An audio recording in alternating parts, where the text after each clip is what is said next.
job search tip for anybody is, and you're in the screening interview, one, you need to be strategic about it. You need to get in like answers or ask questions about what their problem areas are. So write those down. Literally write them down so you can remember them, so you can prepare for them as you go to the second round. Two, you need to ask them verbatim, hey, what is the hiring manager actually looking for? Not what's on that job description, because we know that's a lot of BS. What they actually need. Yeah. Or, hey, if you don't know right now, could you get back with me and see what they say? So one thing about, tech, like I said, cloud security, that you have to know everything. To this day, I don't even know half of what is in the cloud. I'm still learning as I'm doing new projects. You have the twofold. You have the people who say you don't need the degree. You have the people that say you do need the degree. For me personally, I needed to get the degree because I wouldn't have been able to learn that amount of information in 2 years. And how are you going to communicate those gaps or know that it's a gap if you're not technical? Like, that's why if you want to be good at your job and be good at your job and keep the job, you need to get technical. I had to learn that the hard way. Like, This video will be sponsored by SNHU. So it's 2025 and cybersecurity is still all the rage. Breaches are at an all-time high and so are cyber salaries. But there's a problem you keep running into.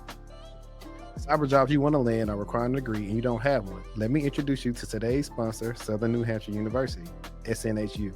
SNHU has a flexible online program that also touts one of the lowest tuitions in the country. SNHU is an affordable, accredited nonprofit university that has dedicated career advisors, webinars, internships, and more to prepare you to enter or advance in the workforce. There's a 32% projected growth of information security analyst roles through 2032, and according to the Bureau of Labor Statistics, the median security analyst salary in 2023 was $120,000. In SNHU's program, you can learn about these critical subjects: cybersecurity foundations, networking, incident response, risk management, enterprise security, and more. As a cybersecurity professional, these are all important courses. If you would like to know more about SNHU's program, then please visit snhu.edu/TechTual or click the link below in the description. Welcome back, everybody, to the first crossover episode of the TechTual Hackers. First one done. I don't know if I've seen a collaborative effort like this before. We haven't. I'm the first to do everything. Hey, there you go. Claim it. But nah, man, if y'all watching right, y'all know what to do. Follow me, follow them, subscribe, like, hit the bell icon to be notified on everything. Yeah. And if you're listening, follow and also leave us a review. That's good. Tell a friend, tell a friend. We got the good people from HackerProof today. We got. Yes, sir. I was going to be funny and say bye Daniel. You told me that. His people will know. That's my people know. All my TikTokers know. Bye Daniel. And we got Victoria. Yeah. I'm gonna say Vicky O. I have a few names. Vicky, what's the one you introduce yourself? What's your alter ego? The one that you tell people your name when you're out. VZ. VZ. Yeah. Where VZ come from? Okay, so back in the day when Chris Brown was like Breezy, Lil was like Weezy, I was like, okay, I'm VZ. Okay. Like, I get it. I got a. And it just stuck with me since like high school. People just call me that. Like, I got a variation of my name that's HDZ. So, HDZ. Oh, period. yeah, everybody was putting easy on the last name. That's what I'm saying. So. But nah, man, it's been a while. We were supposed to do this. What, last year or whatever stuff. Then I think we're still too fresh in the industry, so we had to wait. Every time has a time, and I think this time is perfect. So appreciate you want to do this, and just having this collaborative effort out there is wonderful. So appreciate you and appreciate you guys. Oh, y'all been working, man. I've been saying, I was like, y'all done had Chris over there, y'all done had Yasmin, y'all done had Phantom Marie. Yeah. And a lot more to come. Y'all even had my guy from Chicago pull up, Kevin. Kevin, you know Kevin? We talked. He's supposed to do the show too. We talked. It's been a minute. I hadn't followed back up with him. Bring him on. Kevin's an amazing guy. Kevin is chill. He has all the TikTok movements down. It's the lotion. Hey, let me tell you here, the hat. I can always tell who knows how to work the short form because they're always doing the same thing. It's the movement. Hey, my man Chris got it down, man. My man Chris got it science. down. Yeah. I heard you got a big TikTok. She's playing. She's playing. Yeah, Africans know me, but Americans don't know me. Watch, they'll be in the comments. They'll like when we post videos, they'll come in the comments. Oh, bye Daniel. Like he has his own like world in TikTok. No. Outside of HackerProof, he has his own archetype. She's just lying. I'm lying. It's actually the people that know me from TikTok probably know me as Baba with phones. Oh, okay. It's not even Baba Daniel. It's only Baba with phones. Oh, sorry. But they'll be there. Baba sound like a person that like to get sections in the club. No, I'm grown past that. I make mature choices. Investment. Yeah. That's how you're gonna grow your funds. Maybe when I was younger, Funds. I don't mind buying a drink. Actually, Houston is that lifestyle. If you stay in Houston's not a real place. I had to get up out of there. Really? Ooh. Oh, you used to be there? When I went to Afrotech, I had to get up out of there. On Oh, Sunday girl. morning, I got on the highway. You're supposed to stay in Houston on Sunday. I had to go. Sunday, yeah. I had to go in the morning. Hey, you know what y'all should do with you y'all couldn't do mixing? it? I was done. You couldn't do it? Houston got you? I was done. To get there on a Wednesday, I was done. Girl, the Saturday was when we...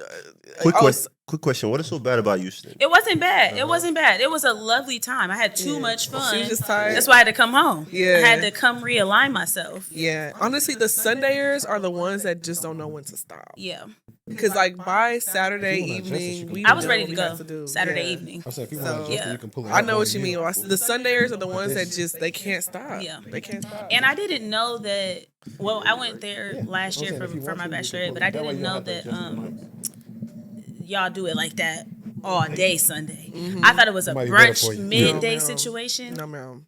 When I called to get section details, they was like, for the morning or night, and I was like, at Yes, night. ma'am. Yes, ma'am. At night? Yeah. Yeah, Houston's That's when it not a real even... place. Yeah. Y'all don't go to sleep. We That's don't. why I had to go home. Yeah. To be honest, if you're someone who's trying, I shouldn't even say this. You should 'cause- say it. That's true. If you're someone who's trying to, build something and not party a lot, Houston's not the place for you. But if you're someone who likes that lifestyle of pure entertainment, going out, staying out to 5 a.m., Houston is the right place for you. I'll say this too. I feel like Houstonians are people that have things going for themselves, but we don't lead with our careers. Like I feel like in Dallas, DC, or wherever, they lead with like, oh, I'm a GRC analyst. I'm a this. I'm a this. I think they do have that in this. DC. I don't really see that much here. I've seen it in Dallas a little bit. Might be the some new people. Like I've been here for a while. No, Dallas is more of a corporate capital, almost like a corporate capital in Texas. Yeah, it's the corporate Texas. Yeah. So like they lead with what they do. We buy like all the big four spots, like all like So PwC, KPMG, See, yeah, you guys Deloitte, have all the this over there. Salesforce. Goldman Sachs is right there. Mm-hmm. So I mean, yeah, but I'm a person. I never cared about wearing my badge out to show you where I work. Because one, Same. I believe in security, so I don't want you to know where I work. I don't want you to know. Thank you. That's Yeah, true. but some people they lead. That's like their MO is I do this at this. But What do you do? It helps them also, so it's not anything negative about that. It's just how people. Yeah, I People are normally would say different. if I met you, oh yeah, cool, what you do? But it wouldn't be, oh, I'm so and so. It's kind of like once we got into talking, like, oh yeah, I've been doing that. Shit, I might even say that. So, oh yeah, I got a podcast. I gotta ask you one thing, Exactly. because you guys have had a lot of people that you guys have interviewed and had the episode with. How's people compared to like DC people compared to like people from Texas when you guys do the interview? How are their personalities? You know what? I can't even recall how many people say natively from Texas. To be honest, Most people I meet are not from Texas, Texas. really? They've migrated here for better opportunity. Okay, let me ask this one then. How Atlanta compared to like DC? That's an interesting- Atlanta respectfully gives me scammer vibe. it gives me love and hip hop housewives, like always. I don't even know the word. I just know that You it's talking about the place or the absolutely people? not for Like me. I'm talking about the- performative or like what do you Not mean? performative. It's just the culture. They're very I don't want to say trendy. But to me, I don't like it because you can't tell what's real and what's fake. Gotcha. Like, because you have people who really do live this life, and then you have people who are fronting. Yeah. And so for me, it's difficult to understand Decipher like who's who's doing what. Yeah. And I want to know what I'm doing and who I'm with, and Yeah, I think it's a place for a person that wants to build like a persona for themselves and live off of that. And that's fair. If I lived in Atlanta, I probably would have to put up a front too to kind of get into certain rooms and meet certain people because they probably won't respect you unless you had a certain demeanor and the whatever notoriety. about you. Yeah, thank you Yeah. about you. I was referring to corporate lifestyle, like Atlanta compared to DC, but I wouldn't. You know what? I wouldn't know. I do see like DC has always like a lot of tech events and stuff going on, mixers and stuff like that. Now I got some friends in the ATL that actually be here next month. They normally have stuff that's going on out here. I mean, honestly, stuff that's going on out here too, but I be so busy, man. Outside of doing this and creating content and coaching clients, I be in the house. that's true. I had to rest up to say if we're gonna do something and go all day. The weekdays be busy. Most of the Damn, people the who are weeks working. are Think about long, the days. toddlers and kids. We just talking about Miss Rachel and Miss Monica and all these other different things that you got to worry about, and now getting other kids into school. It's a lot.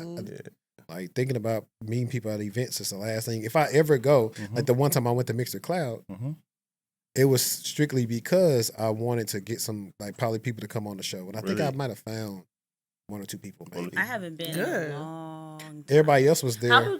No, go ahead. How do the Houston Mixer Clouds hit? It looks like Dallas has a lot more people, but I've seen that the Houston their Tech mixers, it looks like it's growing. It is. It is growing. The last one I went to, it had a good turnout. They had a really, really good turnout, and I saw familiar faces, new faces. I really enjoyed the way they set it up. But I think Houston is developing its corporate persona, like corporate tempo or something like that. Dirty South. Yeah, we're used to like, socializing, like going there to mingle, hunt, things like that. So I feel like we're now transitioning into where we go in there with a purpose and a plan to be intentional about. Do you still go to the Galleria? No, I'm done with the Galleria. Unless I have a specific thing I need to get from there, it's just not the Gallo it used to be. The last time I stayed there, I stayed at the Regency. I did too, and I liked it. Yeah, me too. It was very easy for me to get around. Okay. Yeah, that's a good essential point. Yeah, I feel like the Gallows for the YNs now. Like the YNs have taken over the Galleria. Hey, get a Deontay. All my YNs, you know what I mean? Like y'all took it over.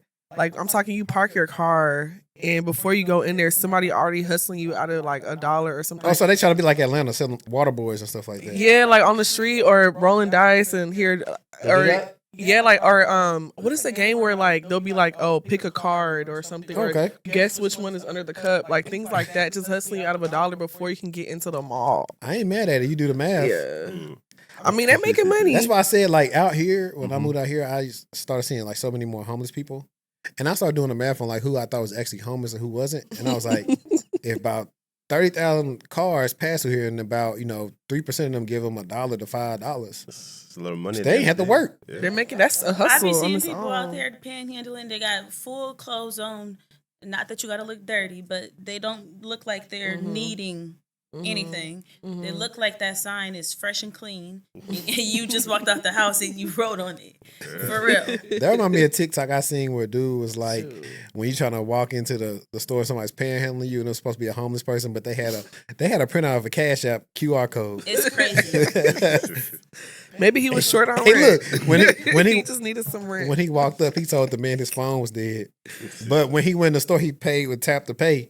And the man came in and looked at him, gave him that look. He was like, no, he clocked him. I think I was just telling someone that this morning. Even in Nigeria, some people who are beggars in the streets are millionaire. So it doesn't really matter. It's a front. Yeah. It's a front, yeah.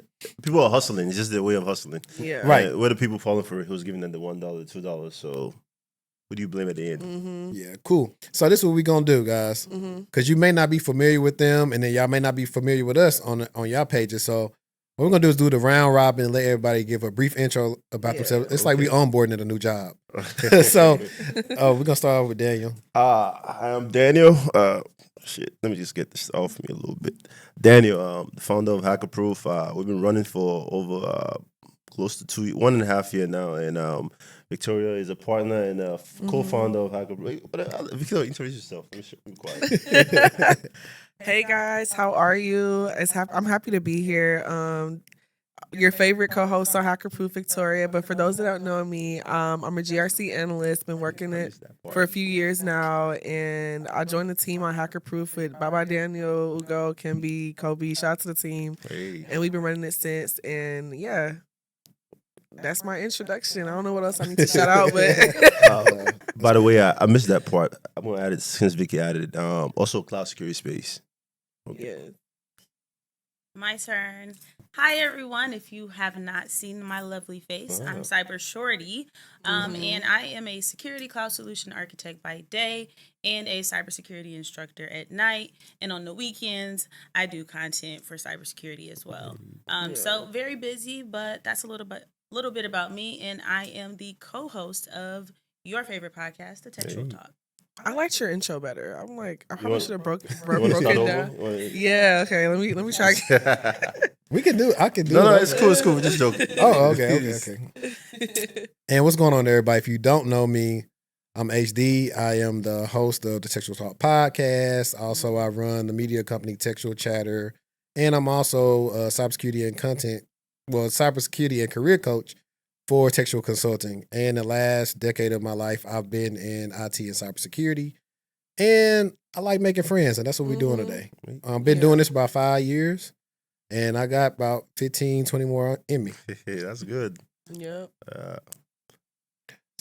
So I think we should also try this. Maybe we just talk about it a little bit, how we got started in our Yeah, career. yeah. Because Whatever- that's important to know, because our platform is our educative platform where people are looking to break into the field, come to us and watch our content to know. So who wants to start it off? it don't matter. I'm doing read and react like football. So like if Okay. I happen to see somebody saying something, I pull back and wait. So All right. So Daniel, cloud security space, been in it for over 10 years now. All cloud service provider I'm pretty good at. I know how to spin up an instance. And just security and having security conversation is, what I'm good at. So that's me.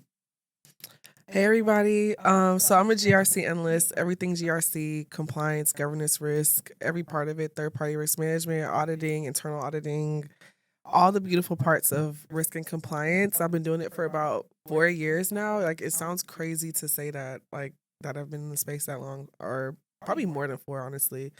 I've lost count, but I started at a law firm, got my feet wet there, learned the ins and outs, did the third-party risk management, customer side, auditing side of it, and then I wanted to pivot into a software space because I wanted to be somewhere where I felt like I can learn more, which I definitely have now. So now I work at a IoT company, a SaaS company that has a SaaS offering, and I'm loving it. Like, I've learned so much about like the architecture of technology and how the developers work, engineer. It's a beautiful time. And so, yeah, GRC, anything you want to know, ask me. real quick before Yeah. Destiny goes, what is SaaS? Software as a service. I was asking for the listeners. I thought we were having the quiz. I was trying to feel myself. What you going to ask me? No, because I like when I'm going on other platforms and I've kind of explained what I do or whatever, I try to be in mind that may not be familiar with me. That's So if I use an true. acronym, I'm like, that stands for such and such, and this is what that does. But yeah. So, like, when a company offers a software as their primary service to their clients, like which my company does, is SaaS. Yeah. Alrighty, so I got into this industry because I was tired of being broke. Oh, okay. That's- It's everybody. Basically. Seriously though, I knew the job that I had was not going to be what I was going to do forever. I was like, what's next? And so, yeah, that's how I got here. Went back and got my master's in cybersecurity, and I really Good. jump-started Congrats. my career into the industry. And so I've done a few different things. I've done vulnerability management. I've done technical business management, and now I've done customer success, and now I'm doing the cloud solution architect role. Let me ask you one question. You say you had your master's in cybersecurity, right? So is the master's still needed? Like let's say if you're applying for a job and you're trying to get a job, is it good to have your master's like a plus?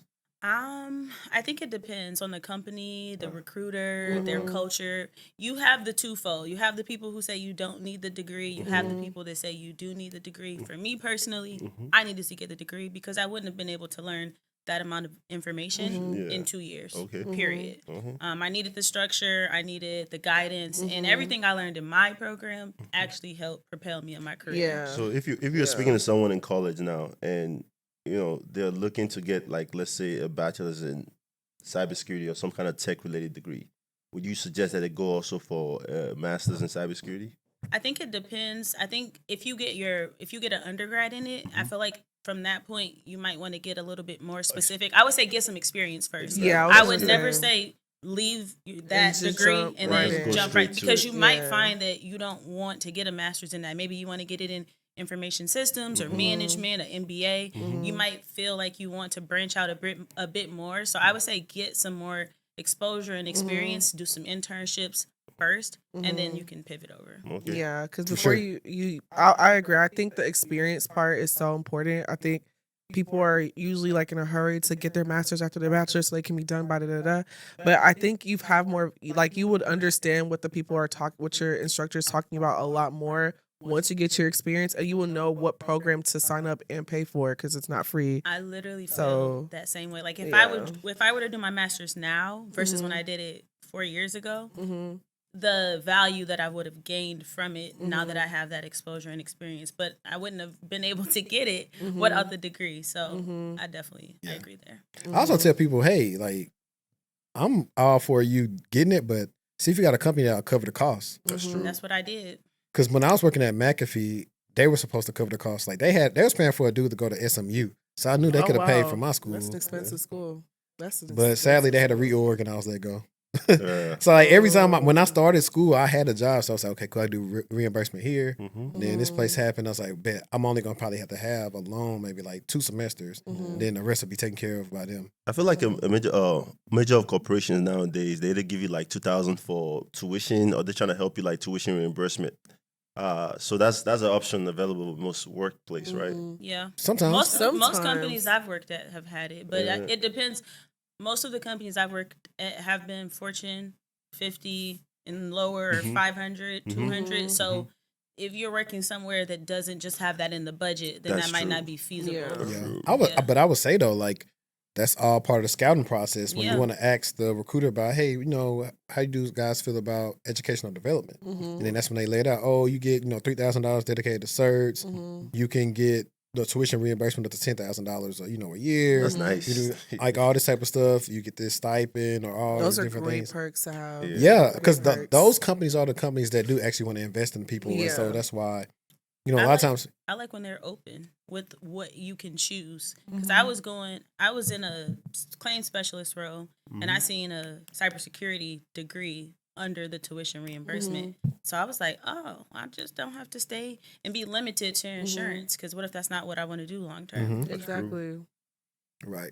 Exactly. I don't think I even said what I do, but I think we're next. We just Yeah. Yeah. I know. I just interjected. bad, y'all. Nah, y'all good. No, it was good. For me, I've been in the industry since really before 2014. So technically, I was doing like IT help desk stuff in the college of business in 2012, and more specifically, I've been in cyber since 2017. So yeah, I'm getting up there. So, And it's the experience though. Right. Keeps you in the market. You can easily find the job.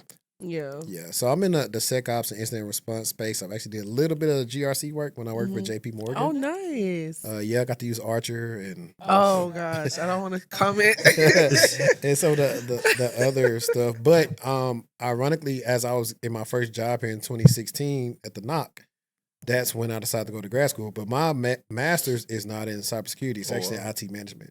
Okay. Because I wanted to be more diverse. Because a lot of stuff that I learned, I did at different companies. Like when I did that GRC role, I had to do a lot of meetings and presenting and trying to get buy-in for certain things that we worked on in the masters. And so, like, I have people right now on the short I made where I said I'm in favor of masters over bachelors.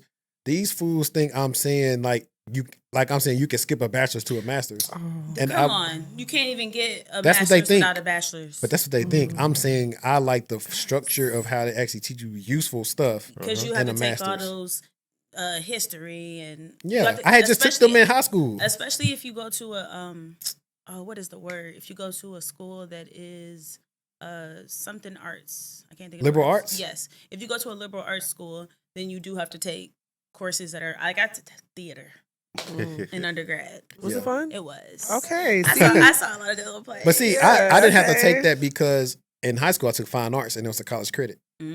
So like that's the thing is like I wish like dual enrollment became more of a thing after I was gone. Like my little sister has like I think the credits are like a sophomore now. It was prevalent when I was in school, but it wasn't talked about to where I got the details about it. Because if I would have known, I would have definitely went for it and probably been different in high school. Because you could just take my little brother hasn't been in school that long. I think he'll be done next semester or something like that. He'll be making 20 in June. Yeah, he'll be making 20 in June. 20 what?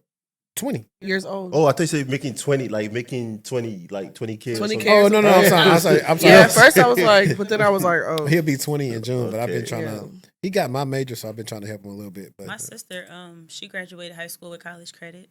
Is it AP classes? It was she did take AP, but she had classes at the local community college. I'm gonna say this out loud.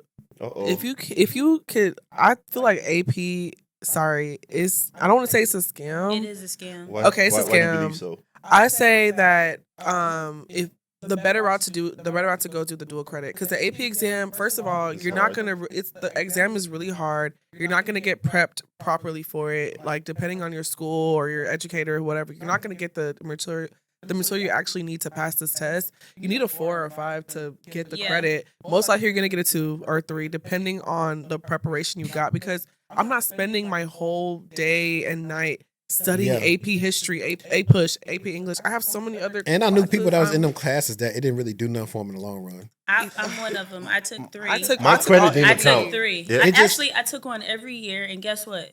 For AP Psych, I went to sleep. I didn't even take the exam. When it was time to take the exam, because I knew I wasn't going to get the college credit. Yeah, I'm like, let me be for real. I'm not passing this exam. I knew.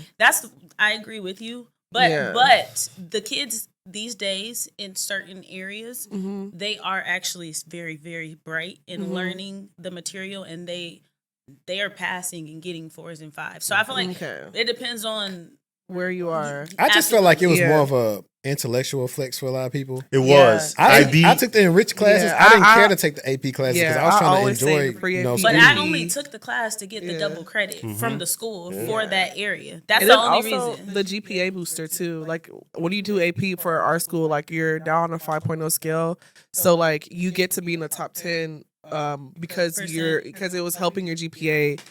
Versus you being on a 4.0 scale, so that helped as well. Yeah, I won't lie. So high the flex school, was definitely. I was just trying to pass with a 3 point something and just get done because to be honest, even though I got a bachelor's and master's, school's not really your thing. It's my thing, but it's not my thing. You know, Africans, your parents, you gotta go to school, so you gotta VD and pass. Yeah. But just beside that, school is not really. I was gonna say, speaking of that, how do they feel when you said you're just gonna do cybersecurity?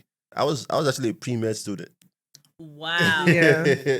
I was doing pre-med for almost 2 years. I was skipping. I was skipping class. I was skipping class. I wasn't even going to class. At one point, I was like, "All right, is it I drop out of school or find something else to do?"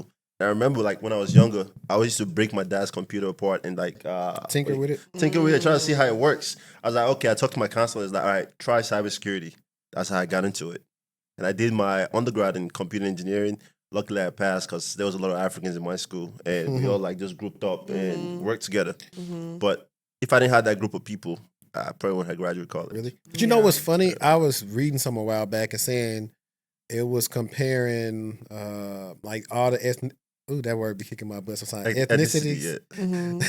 And what they do in school. And they was finding out like the people who study together, they all tend to do better. Because you can cover for what somebody else don't know when y'all can learn it together. Yeah. It's always a good we time. We was just talking about form that, a bond. having that community. And that's how it was for me. Important. My hardest class I took in school was quantitative analysis. Right. That sounds interesting. It's just a fancy term for statistics. I was just going to say, no, that sounds like statistics part 2. Yeah, it sounds like an advanced statistics. It was like, all I remember was like. And that was the hardest class for me too. And I probably got a C or a D. I got a C. Is that in college or in high school? In college. In college? I okay. didn't have any problem with math classes. It was mostly the ones that had like deep reading. Then I don't like reading too much sometimes, so it just gets tiring. Even work, if they send you an email that's too long, I'd rather read the short email that has all the details than read the long, wordy email. Because, come on now. Yeah. I don't think I remember it was like X bar. And funny enough, we studied together. I knew all the stuff, but I was putting my symbols wrong and I was getting the question wrong. Really? Yeah. So, like, if it was, let's say it's supposed to be 5, I was putting -5. So I worked it one type of way and got something out of whack. I was like, I knew this stuff. I was like, I knew all these things. I had all these freaking crap written down. It's one of those, yeah. You gotta be careful with your signs. When did y'all start taking life seriously? Like in what sense? So like, I'll give my brief story. Okay. So, you know, you're in high school, right? Yeah. And you like, I'm going to college, but like, what are you doing to get there? So I took a college tour at my dream school, and they were like, Which one? Which was, It was Grand Valley State University. Okay. It's in Michigan. Okay. And so they were like... That's actually a good question. What, not Michigan State? No, I would have flunked. If I would have went to a D1, a big school like that, I would have absolutely flunked. Why? Girl, I would have been partying. Oh, girl. I would have not been going. The campus was too big. I was this school is kind of smaller compared to Michigan State and the U of M. But Girl, it would have been a good time though. But I took the tour and they were like admissions was like, yeah, what's your GPA? And I was like, yeah, it's like a 2.8. It's like a 2.8. And they were like, girl, you is not getting in here. Reject. And so that was my wake up call. That was my wake up call. And I was just like, oh my God, what do they mean I'm not going to get in? And so after that, I got all A's. Yeah. To bring my I think I graduated with a 3.2. But that was hard. Yeah. Yes. But that's when I started getting serious about life. That's immediately when I was like, wow, I didn't know you were supposed to be. I don't even know what I wasn't not doing my work at all. I just wasn't really putting my all into it. I think mine was when I moved in with myself in my own apartment. I said, I got to pay my bills now. So then I started working. I was just trying to, when you start a job, you just want to make sure you don't get fired. So when I started working, I was just making sure I learned everything because I want to make sure I stay hired. So ever since I started working, this life has been serious for me. I got to pay my own bills. As you're getting older, you're acquiring more. So you got to make sure you're able to take care of yourself. I'll probably say from college. I mean, really before college, to be honest.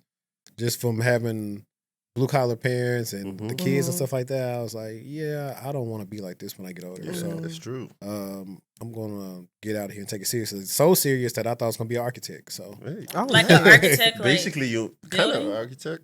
Huh? Like drafting out? Yeah, because I took wood shop and welding in college. I mean, high school. So I was like, okay, cool. I know I made me a little, what's the thing called?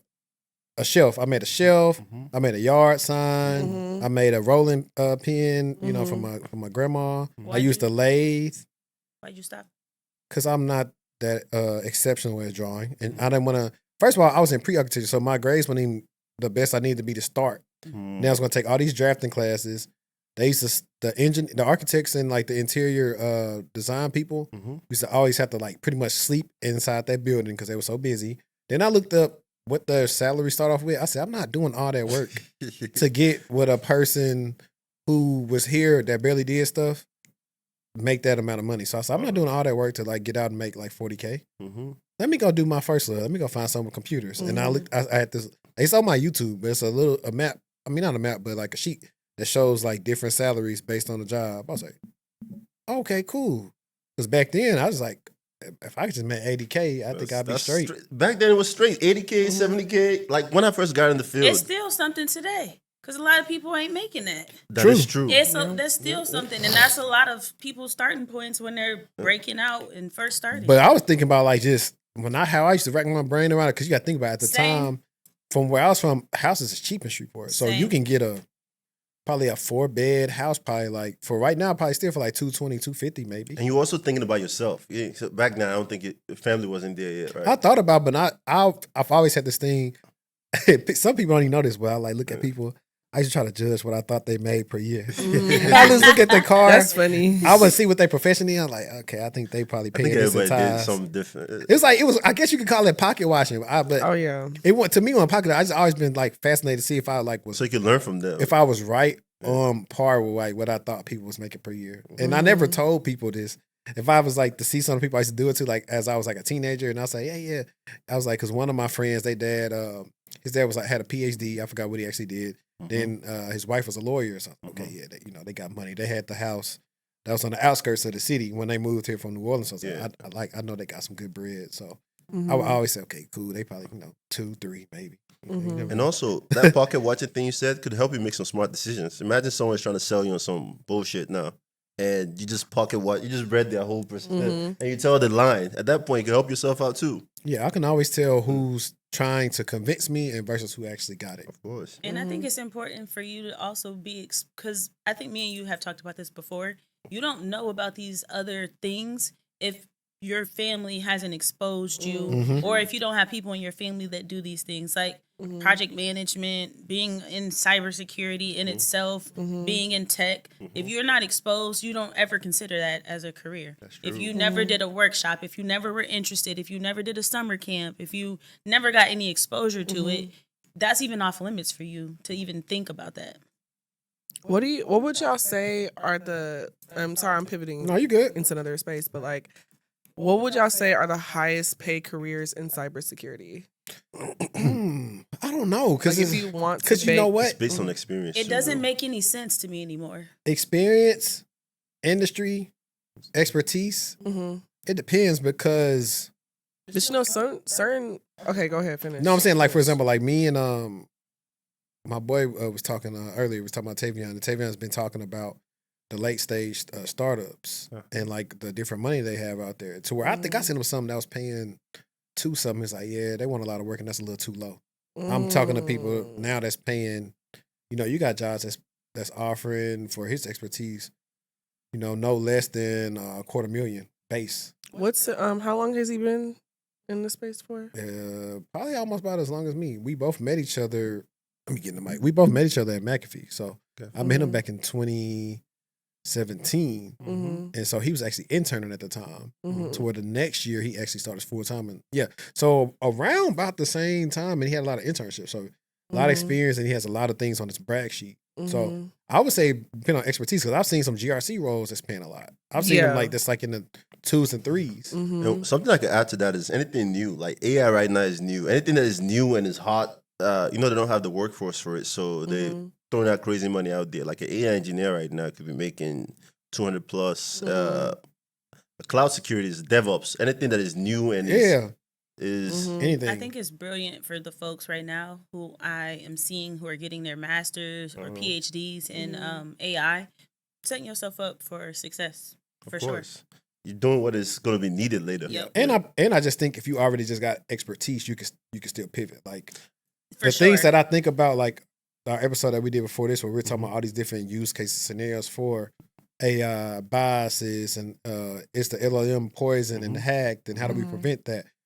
That's literally finna be a new like SecOps AI type of like stuff you're gonna be. And you have to monitoring develop for. new technologies that can monitor those things, because it's not the same. And a lot of organizations nowadays are focusing on shadow AI. That's one thing that companies are trying to get their hands off and get the people who have experience protecting the company from shadow AI. So Hold on, we say And what do you mean also- by shadow AI? So there's a lot of people are using, AI is used a lot in the workforce nowadays, and a lot of people don't talk about it because it's not something that is heavily spoken about. But people are grabbing data and putting in those AI, like ChatGPT, Company data. Gemini, company data, exactly. Oh, yeah. As you're doing that, your data is being exposed to platforms that you don't have control over. So there's a lot of controls on how AI should be used in your company, what data is going, how data is exfiltrated. There you go, exfiltrated. Exfiltrated in your company and all those things. So one thing I'm actually working on right now is designing a framework to help a company protect from shadow AI. So I just know that it's a hot field right now. All companies are trying to get their hands on it. Yeah, so and that's where you got your GRC, then your insider threat, insider risk people. They're gonna stand to make big money from it because a lot of companies you can't put that information like on the computer. However, this is something I've brought up to people, and why I like technology and I don't. I don't need to copy the stuff from my computer. I could take a picture of it with the iPhone and copy it.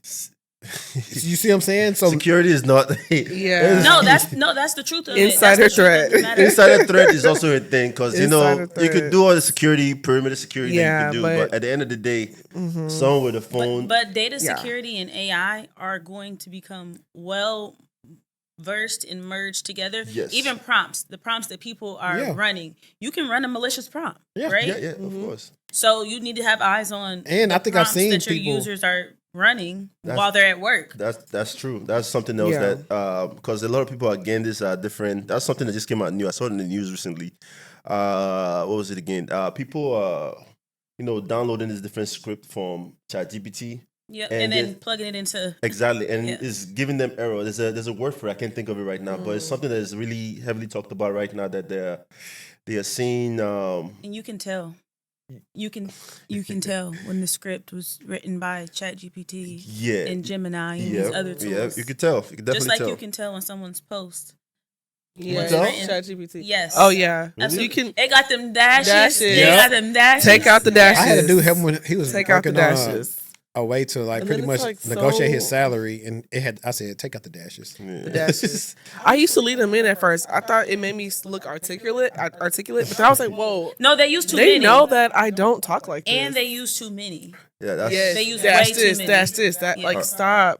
I got another question This for is- everyone. Maybe yeah. you could Go answer. ahead. What do you guys see as the problem with using ChatGPT and not ChatGPT, but just AI in general in this nowadays? What's the big problem that you see with using ChatGPT or AI? Bias. I think it get biases, but let's go a step further. It's removing the capability for people to learn how to think logically, Yeah, critical. learn how to thinking. formulate your thoughts. Yes. Now, for people who already know how to do that, it Mhm. helps. Mhm. But if you don't, okay, maybe some, yeah, throw it in here, boom. Yeah. Now you have even AI products trying to say, hey, we're not detectable by AI just to sell people because they advertising as college kids. Like, No, that's the problem right there is what it's doing.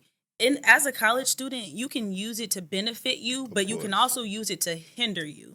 And I'm seeing a lot of students do that. Instead of doing the discussion, ChatGPT wrote the discussion for them. But honestly, discussions, that Papers. I feel like papers use your brain, but discussions, I really don't understand why they even assign discussions. I don't want to discuss this with my my Right. fellow students. and then like must be ChatGPT X amount of will be writing characters. it. I just No, be, it'd be Yeah, like ChatGPT will comment be on writing 2 it. people. You remember Like Chegg? that's a lazy assignment Check- anyway, so check I from will back use in the days. ChatGPT Huh? for You it. remember Chegg from back in the days? Where you said review. Not review, but you could ask questions, help it write your You said assignment. check. Check.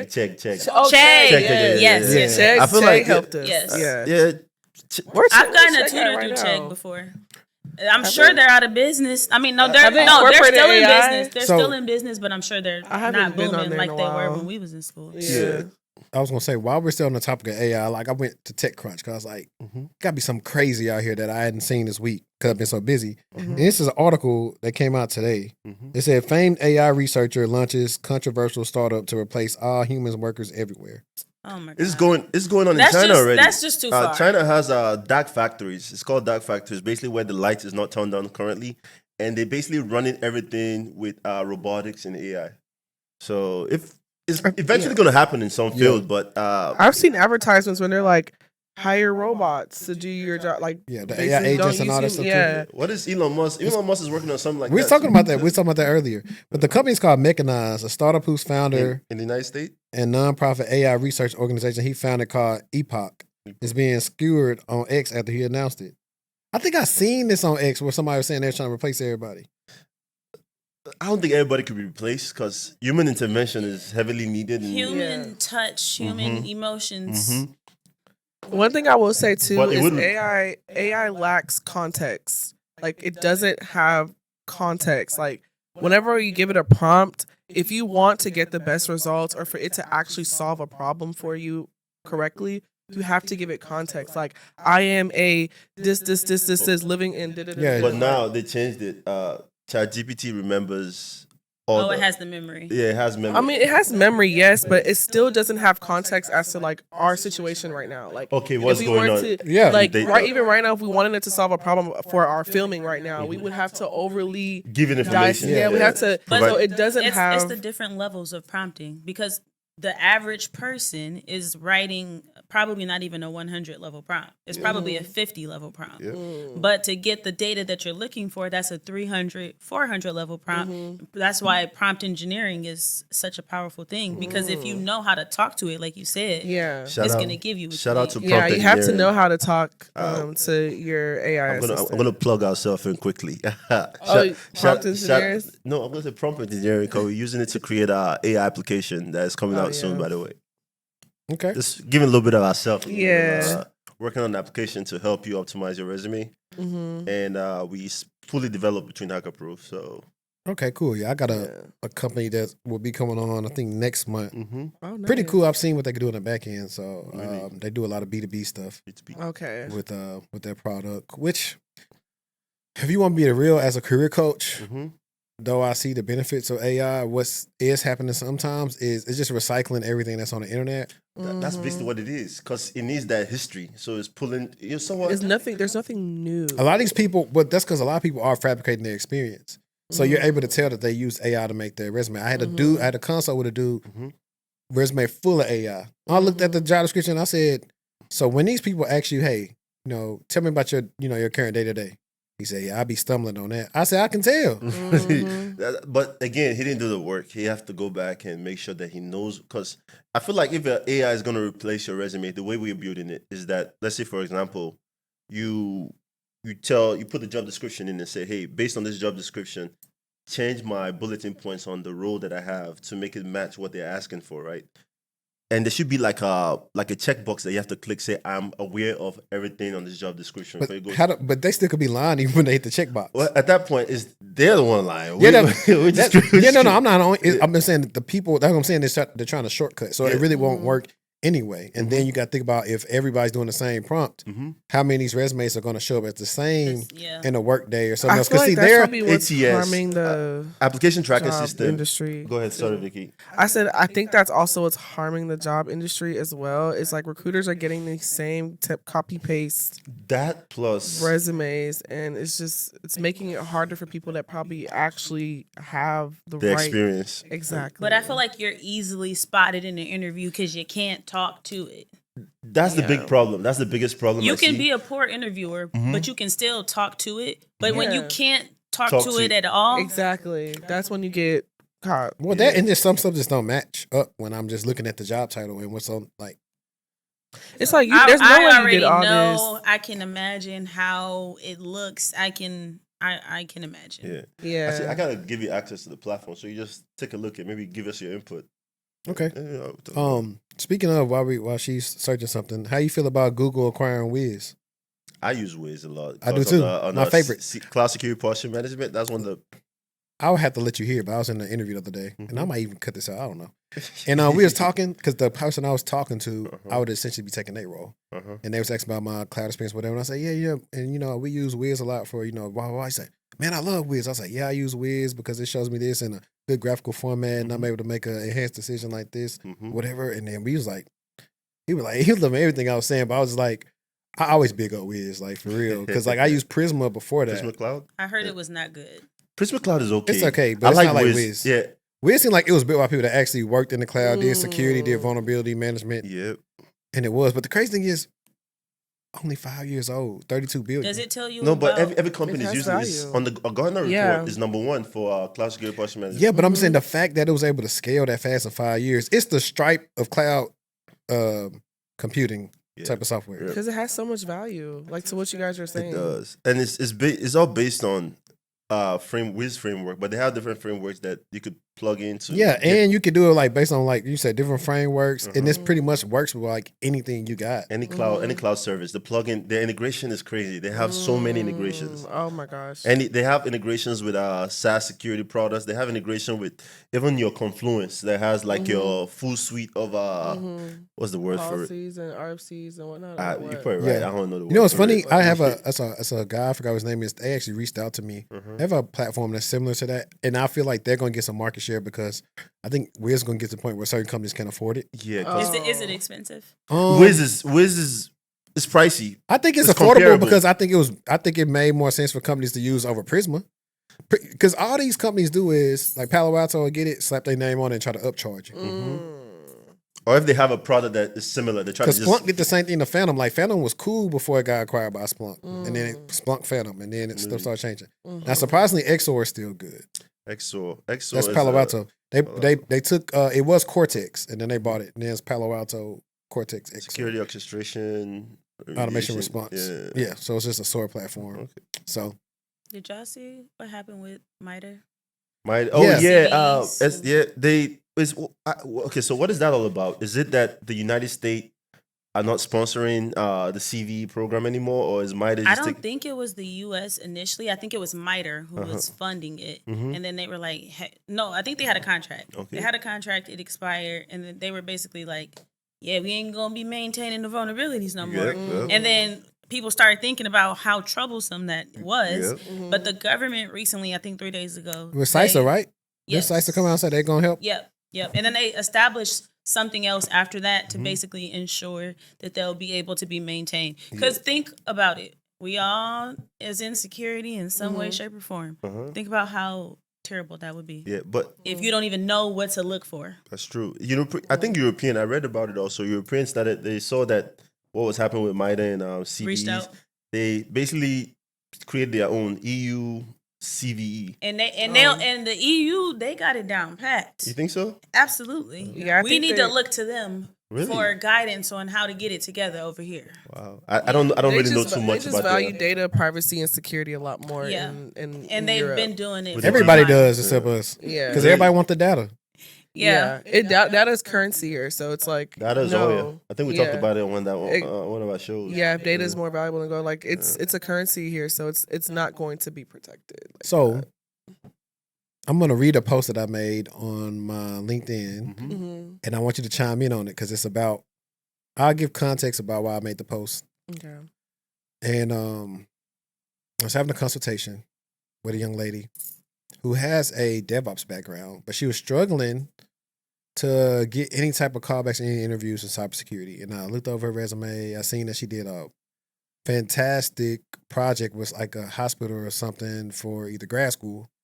And I said, okay, send me the link of the latest job you applied to, and then match up. So I said, let me show you what you actually applied to. I was like, all these GRC roles, all these vulnerability management roles. Mhm. You know these frameworks and know all this stuff. You can do it. And I said, you are also technical. It should be a breeze. And so that made me make this post. I said, in my opinion, it benefits you to be somewhat technical when looking to pivot into GRC versus having no technical acumen whatsoever. Oftentimes, GRC is touted as the easiest way to get into cybersecurity that doesn't require a lot of experience, yet the people that are looking to get in without the experience still struggle to get in. Meanwhile, the people with some technical experience often pivot to a GRC role faster due to their understanding of the technology behind policy controls. 100%. And I had a big poll. I said, is GRC truly non-technical? 16% said yes, 34% said no, 50% said a bit of both. So my take on this is you have to know the technical. Like, if you want to be an excellent GRC analyst, if you want to be someone that's average, like that, sorry to say average, but someone that won't be good at their job, basically, because keep in mind, you're talking to engineers, technical people day in and day out, and they know when you don't know your stuff too. And they, I like to say, like, I feel like engineers and DevOps people are like the more snarky, the more snarky part of security, and they like to kind of challenge you. They know what they're doing. Thank you. And so how are you going to go in there and, like, let's say we're prepping for FedRAMP or SOC or whatever it is, and you're going to go in there and tell them, like, hey, I've done an assessment, I realize these are the gaps. And how are you going to communicate those gaps or know that it's a gap if you're not technical? Like, that's why if you want to be good at your job and be good at your job and keep the job, you need to get technical. I had to learn that the hard way. Like, Same. you really do. I had to learn that the hard way. I could even add on to that. I was doing back then when I was in charge of Intune and just managing. No, what's Intune? You don't know? I know what it is. Endpoint management. It's an endpoint management solution by Microsoft. It's on their part of their suite. So if you have the E5 license, I think it's the E5 and you can license. use it for mobile devices. Mobile device, laptops. You can even replace group policy. I see an organization that no longer using group policy on premise, are using the endpoint management solution, Intune, as their group policy. But yeah, I had going back to GRC, because we're on GRC. I had one of my old places that I worked at. So I was working on GRC, right? And they were, Intune, and the GRC person is in charge of creating the standard for how those configurations should be made. And she was asking me so many questions. I'm the technical one at that point. She was asking me so many questions. And at this point, I was like, looking, why is she asking me all these questions? I don't feel like she even knows how to do her job. So I feel like what you're saying there, they said that when someone from GRC is coming to you and, like, don't have that knowledge, it makes it seem like, from a technical perspective, like, why are you coming to me and asking me things you don't know? You lose respect. Yeah, you lose respect amongst your you peers. do. And you get left behind, and they don't trust you to do your job. They don't want to interact with you no more. Exactly, because everybody wants to talk to someone that's technically, if you're in a technical field, you want to talk to someone that's technically sound. If you're in a medical field, you want to talk to someone that's medically sound. Like, regardless if they're this or that, you want them to have some kind of knowing of what's going on. And so if you're going to come into GRC thinking that I'm just going to come and just write policies and renew policies and change the date, that's like the rhetoric I hear. You're going to change the date on a policy and whatnot. Good luck. Yeah, go ahead. That's what people are doing. They don't want to put the work in. They want to come over to the tech industry, cyber industry. They want to get the bag, but they don't want to put in the work. They don't want to learn. They don't want to struggle. You have to. That's They how don't you want to get do good. any of it. They just want to hit the ground running, Yeah. doing mediocre things because Yeah. they're scared to dive into the things that are difficult. We can And just, it makes you better at your job. yeah, we can just put this out there already. If you're gonna go into tech, you need to learn because every day things are changing. So what you be doing today is not the same thing you'll be doing tomorrow. So Facts. In 2017, I wasn't thinking about no AI governance, no deep fakes, no how many phishing things we gonna have from that or somebody impersonating the CEO. QR codes. Yeah, we weren't thinking about that. Now look at it. And we're not thinking about something that's coming out in the next 5 years. Yeah. Like for instance, when I was a GRC analyst at a law firm, it wasn't that technical. It was, I would say, also depending on like what company organization you you work work for. Thank you. It was not that technical. I just had to do I would say the bare minimum, but I didn't have to know so much to get by and to do my job and to coordinate audits. However, working at a software company, a technical software company that has a cloud infrastructure, that has a physical product that, and then we work with we have government customers, and we're integrated into so many different platforms. You're gonna have to know your technical stuff. I think that's what anywhere though, because you'll see somebody get hired, like I'll ping somebody on the side, like, hey, they not training them at all. Like, what are they doing all day? But people also just don't even try to use their critical thinking skills. They will come ask you the question first before they come to you and say, hey, this is what I think. It depends on what department though. If you're like GRC, I also caught you guys some slack because again, you guys are involved in creating the framework and the governance policy and standard that most of these tool sets are using. So you might not be technically enough to write code or figure out. We're not using the tools themselves. We just know what it should be, but we don't know how you guys are actually using the tool and what. So we need to understand so we can kind of make we can fit it for what we are. I think it should be like better training than onboarding. True. But I agree. To be honest, what company really have a great onboarding for? Hey, listen. No, that's a fact. That's, onboarding is, they try, right? They'll onboard you to the culture of the company. But not But it is difficult. It is very difficult to onboard someone because a lot of the times they don't have time for the documentation. Exactly. They don't have time for the step-by-step. Exactly. They don't have time to create the rhetoric that you can use as a guide. They don't have time. Yeah, because honestly, to your point, I think like for instance, a GRC analyst, like a good onboarding would have been to have a round of not a round of interviews, but a round of intros with the different teams, understanding the different tools that the different teams use, like in like an hour sync with phone management, hour sync with DevOps, like just something to kind of give us insight. Here it goes. So with experience, when I did the GRC role, I was already years into my career. I already knew that when I get here, I need to schedule these meetings with all these different stakeholders to figure out what they do and how our interactions will go. And so if I have a question, I need to go to them. That would be a good service to create. That's a playbook. Helping someone onboard their first 90 days in tech, just making sure you understand what they're doing. Yeah, I did do that. I kind of like made a thing for like the softwares I have to get access to, so you can make it like more really a CM request or something like that, so you can just everybody can get it at once versus individually submitting all this stuff, which takes forever. Like, no, make a package. This is the GRC whatever VP package and give them all this access. Exactly, because I always have to ask for. And then also one thing about the access too is I think some companies, because that it comes with a cost too. There's a cost stipulation with that because if I have to ask for access to Wiz, they might have to purchase an extra. Yeah, they might have no licenses. Yeah, and they may just want me to be a bystander and just let us tell you. Or they could just make a shared account that you guys can access. That plus IAM is improving heavily. SailPoint is a tool that a lot of organizations should be using because with just the right group, you grant access to that individual for everything that they need. Yeah, that's how it is for me. I had to get a certain access to check out certain things to ServiceNow. Like if I didn't have the auto access, I wouldn't be able to view nothing. And anybody who worked in security operations or IR, as simple as it sounds, ServiceNow come in clutch when you're trying to figure out what it is on the network. Like for real. So interesting. One thing I want to put out there is that there's a lot of myths. My accent is kicking in. Sorry, Victoria, you might have to help me say that one. Okay, which one is it? There's a lot of myth with cloud security. Mix. Myth. MYTH.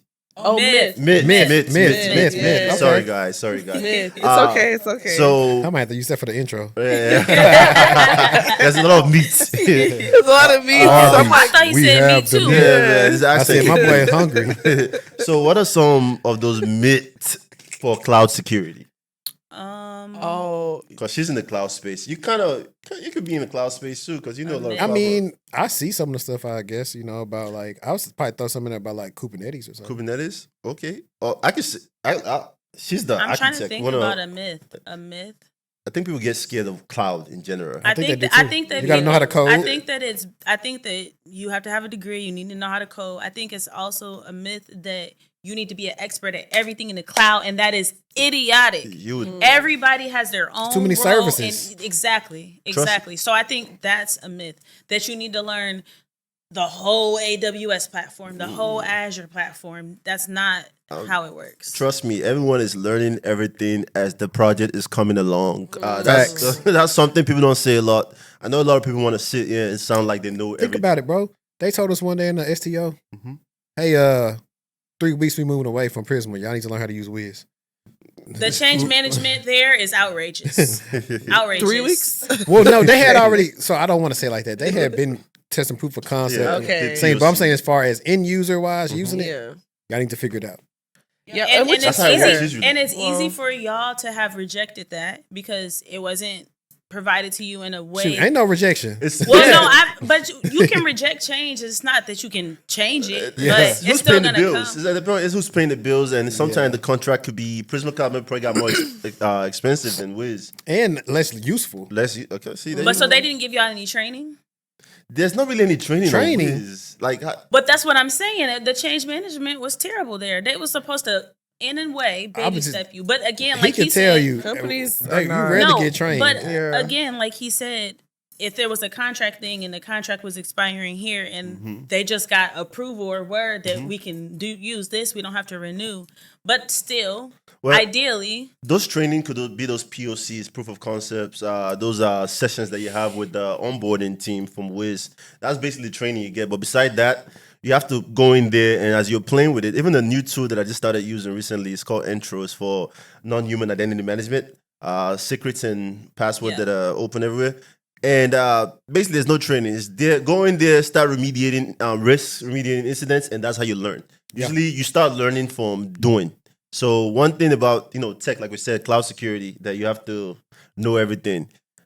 To this day, I don't even know half of what is in the cloud. I'm still learning as I'm doing new projects. So yeah. You only have one brain. The cloud is so vast. But that's like it is. If that's how you're approaching studying to be in the cloud, you'll never make it. Because you should not be trying to learn every single different service. Is a good place. Yeah, and when I see stuff in the cloud, it's normally like they're explaining like, hey, we got to do this.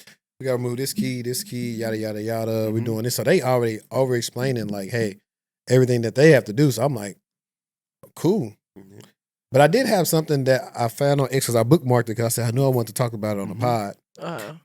It's a tweet. Some guy said, I don't know, he took it from an engineering manager, but it said from an engineering manager at a full remote company. Okay. In quotes, we just fired an engineer after 15 days on the job who lacked basic skills on the job, but aced the interview, clearly using cheat tools. He admitted to how he did it. He used iAsk, ChatGPT, and interview coder throughout. See, that's something you should never. How you gonna admit? It's a thread. Let me see what else it says. I personally talked with this person and know them well. This company hired full remote without issue for years.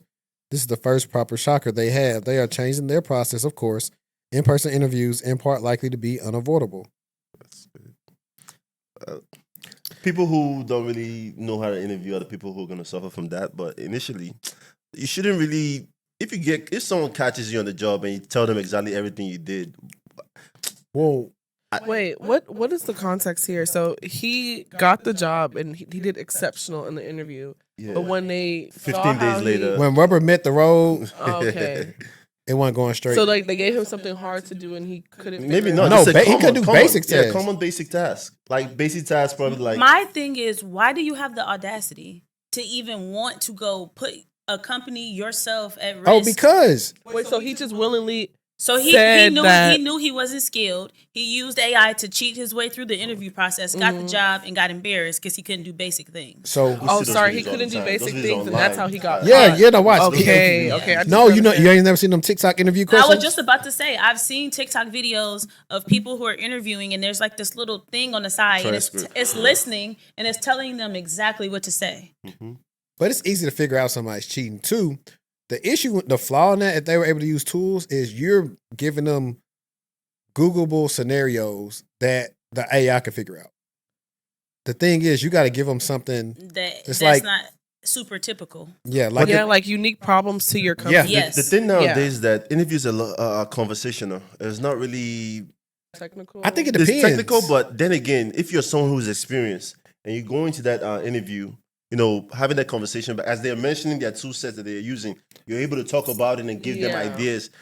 I think it has to do on, and it's the reason why I said they had to revamp who they get to interview, because some people is out to just dissect your resume and make you do bad. Other people actually want to have a conversation and see if you understand the stuff you use and how could you actually help our company. Mm-hmm. The latter is normally the better, but there are people that start asking you even super technical stuff that really is not pertinent to your job. The stuff that you can Google. So it's like, you ask me this, even if I don't know it now, I can find it because if I could just Google it. Mm-hmm. Ask me about something that y'all dealt with, or have I dealt with something similar at a job? What would I do, and what did I do in that instance, and how, problem areas you got. Like, if you ask those things, that's a better inclination of what I would be like on the job versus, hey, tell me what happens when you type in google.com. Yeah, or tell me about a time you solved a problem. There's no time ago. I think with the interviews, like the second one you described, I feel like that was one of the best interviews I've ever had. Conversational ones? No, where they looked at my resume and was like, all right, let's talk about what you have here. You can speak to it. Yeah, let's talk about what you have here and see if you know. Actually, no. Do you know it or not? Yeah, but again. But that's how you know that they take it serious at the company. They're not just going to hire you because you can answer, tell me about a difficult time. They didn't ask me that. That was not one of the questions at all. Maybe a good blend of both, like grill my resume, but also tailor questions. Yeah, or ask me how I would solve a problem that you're facing right now, because that's when you're hiring a quality candidate. Only get grilled in certain things. It's probably because they've probably been burned a lot, but some of the stuff don't make sense. But I'm more advocate of give me I had a process, and she knows about it, where I pretty much went to the end where they gave me a scenario and I knocked it out of the park because I had an hour to finish it. And it was cool. It was you were working a instant response for AWS. And it was hey, how would you figure this out? What would you do here? What would you do here, dude? I was like, guard okay. duty? It was cool. I was like, yeah, that cloud. What detections would you implement? I said, I'll use guard duty, cloud trail, this stuff. So I was like, that's how you show I know how to do it. Because you actually going into steps on things that you use. Yeah. So and that was better. Say, hey, they saw your stuff. They want to talk to you. I think it would be wise for them to think about, whoever said it, asking questions about the stuff that you're struggling with, because I've seen roles be posted for 6 months or longer. The same role keeps getting posted and posted. You're not telling the candidates what you need to weed it out. Exactly. You're giving us a generic job description of what a GRC analyst is. Okay, well, I'm going to show up as that, but what are you facing? What do you need? Be specific about. We need someone that knows how to do state ramp. We need someone who's be specific about what you want us. You want to go? Her point on ghost roles. Why do you think companies post positions they don't plan on hiring for? They have to legally. Well, they have to too. But when they want to flex, they want to give the impression that they're growing. Is that what's happening? No. That's if you look it up. That's why that's what they do. They want to act like they're growing and stuff's happening, so they can especially if they're trying to get funding, they're adding people so they can get more funding. Yeah, we're growing the business. That's how you get funded? If you can show you got more workforce, you can take on more work. Okay. I didn't know, because there's a lot of people applying to that are having a hard time finding jobs due to the fact that there's a lot of ghost roles out there too. A majority of the roles that you see 1,000 people apply to, none of them got a response. I agree, but I also think there's a lot of people who are qualified because folks have been laid off for the last 4 years. True. So you have these same people who are qualified going against people who are also qualified, and the only reason they got let go was just because we're cutting costs. I got a hot take. Some of them not qualified. They've been at their job so long that they're not qualified no more. Some boomers. Secondly, a job search tip for anybody is that when you're talking and you're in the screening interview, one, you need to be strategic about it. You need to get in like answers or ask questions about what their problem areas are. So write those down. Literally write them down so you can remember them. So you can prepare for them if you go to the second round. Two, you need to ask them verbatim, hey, what is the hiring manager actually looking for? Not what's on that job description, because we know that's a lot of BS. What they actually need. Yeah. Or, hey, if you don't know right now, could you get back with me and see what they say? Yeah. That is going to make you stand out. I tell my students all the time, you need to be thinking about what makes me better than the next candidate, what's going to make me stand out. Because if you think you're just going to come to class and do what we talk about and work on in class and be successful, you go somewhere else. Okay. So the things you're teaching in class, do you also let your students know that this might not be what you're seeing exactly Yes. in your day? Okay. All right. Yes, and I set financial expectations with them as well. Okay. They're like, I'm finna make 6 figures. Buddy, a lot of people aren't even making 6 figures. Yeah. They put on like they might be, they want to, but that's not the reality of what's going on today. So I'm probably way more honest than a lot of instructors. good. As you It's should good. be, I'm on. Yeah, and then also I'm honest with people too about like the timing. I feel like people think I'm just gonna start applying today, and by next week I'm gonna be a 6-figure tech. Because like all the like rhetoric that's online, I get so mad when I see. You can make $1 million taking this Oh my bootcamp. Flex culture. Bootcamp culture. God, But listen. I hate that culture. Like, it's just you're scamming people. Listen. You're scamming people. It's not fair. I did I talked to some high schoolers for. I'm sorry. You good? It got to me so It got her much. hot. It got her hot. It got her tight. But no, Because I see it when I'm scrolling. I'm like, you're lying. I see 1,000 likes, 1,000 comments. and- people are and- just falling No, for it. and I'm like, people you're take out scamming loans people. and people. Yes, people are taking out loans. That's something we talk about later. I'll let you guys continue the no. conversation, but no, mine was going to be short. It was like, because y'all actually had them come on the show. New Course, a nonprofit in Chicago.